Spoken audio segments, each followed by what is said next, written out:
This really is a massive event, almost like the kind of Republican National Convention that we were at in the summer of 2024. A major event there, tens of thousands of people within the stadium, many more people outside who've been turned away to the overflow area. One spokesperson for the Glendale Police Department in Arizona said that they expected over 200,000 mourners who were there to attend that service today. And of course, there are hundreds of thousands, if not millions more, watching online as well. There's around 500,000 watching just on Charlie Kirk's YouTube channel right now, and many are donating hundreds and hundreds of dollars in the live chat as well. It's really remarkable scenes there. There's also a lot of officials in attendance at that memorial service.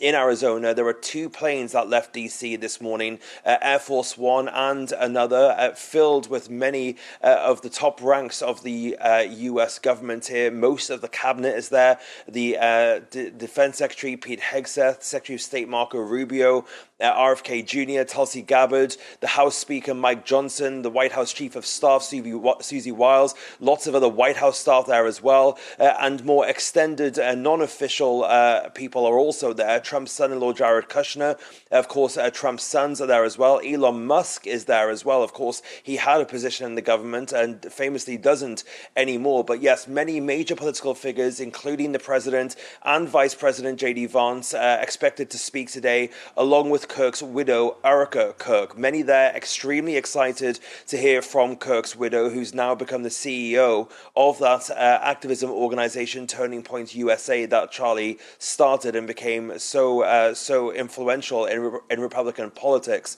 The event started with Rob McCoy, who says that Charlie Kirk considered him to be his pastor. He started the service by saying Charlie was never afraid because he knew his life was secure in the hands of God. We've also heard from major donors to Kirk's Turning Point USA organization, who praised his ability to fundraise, which of course enabled a massive shift in the ground game for Trump's 2024 electoral campaign. And Kirk's speeches on university campuses across the UK and his social media presence and podcasts also producing a groundswell of youth support for Donald Trump, which the president believes helped hand him the keys to the White House once again. We also heard from Kirk's former chief of staff, who quoted the Danish philosopher Søren Kierkegaard, who said, "The tyrant dies and his rule is over, but the martyr dies and his rule begins." That really has been the overwhelming theme from the speakers that we've heard so far, that this is martyrdom for Charlie. They've used that word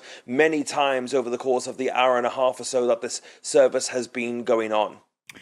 Fraser, it's quite unique to see this many people and this kind of reaction to someone who was not in any kind of political position. Let's bear in mind, he was effectively a podcaster, a debater at university campuses, very much the mouthpiece of young conservatives. In fact, his debate partner has just come out with a statement saying that Kirk was the blueprint for young conservatives worldwide. Is this the new kind of reality that we are in now, where someone like Charlie Kirk could galvanize that conservative base to such an extent that even no politician could?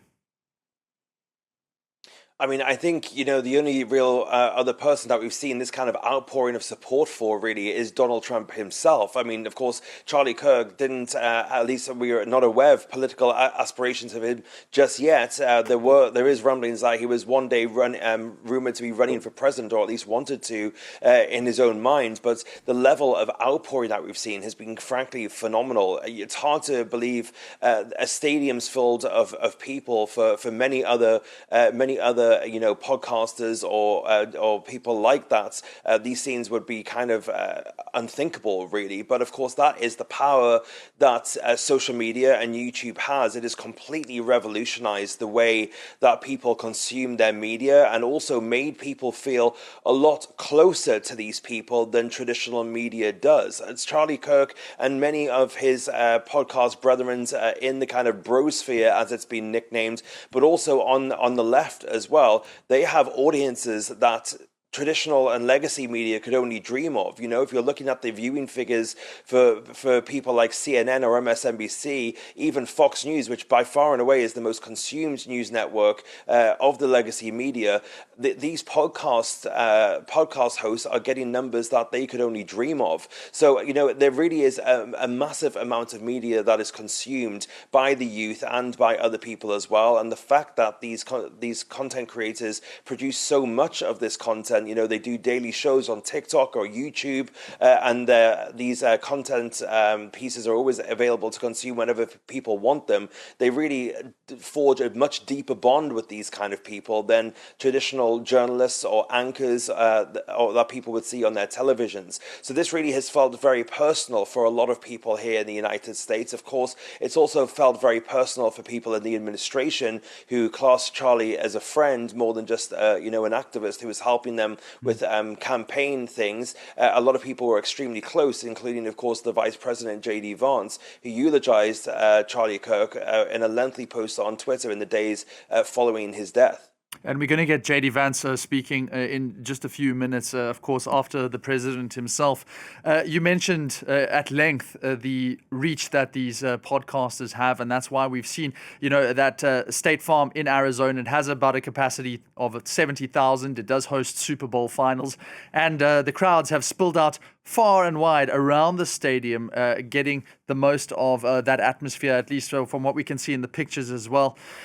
What legacy is his wife, Erica, his widow now?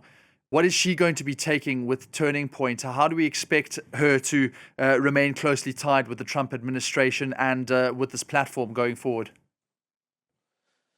Well, Turning Point definitely changed the way that the Republican Party fundraises, the way it engages with the average voter, and it really brought in a fresh batch of voters. The youth movement that came into the Trump administration and into the Republican Party more generally because of Charlie Kirk's Turning Point USA was frankly outstripping many other political movements we've seen, especially on the Democratic side. And a lot of Democrats were kind of envious of how efficient Charlie Kirk's organization was at getting these youth involved, and we're expecting that work to continue. Of course, Erica Kirk has said that this is only the beginning and that it's going to continue. She is now the CEO of this movement. She gave a speech in the days following his assassination from the podcast studio, from the desk where Charlie Kirk did his podcast from.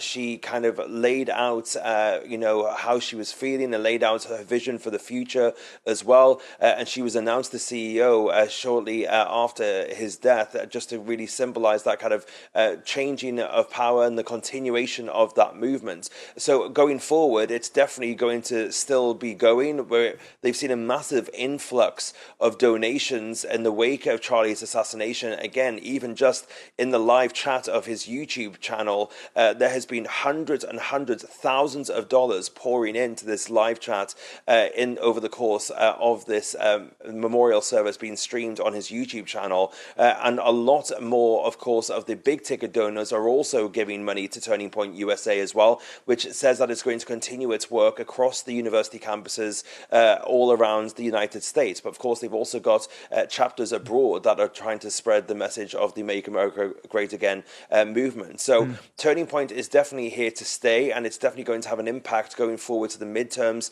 in 2026, and of course the presidential election in 2028. Who the Republican Party's candidate for that election is going to be obviously remains to be seen. Right now, this movement is centered around Donald Trump. It's very hard to imagine anybody else coming in and taking his place. But of course, Donald Trump himself has also flirted with the idea of potentially changing the Constitution and running for a third term. So we'll see what happens. Fraser, thank you.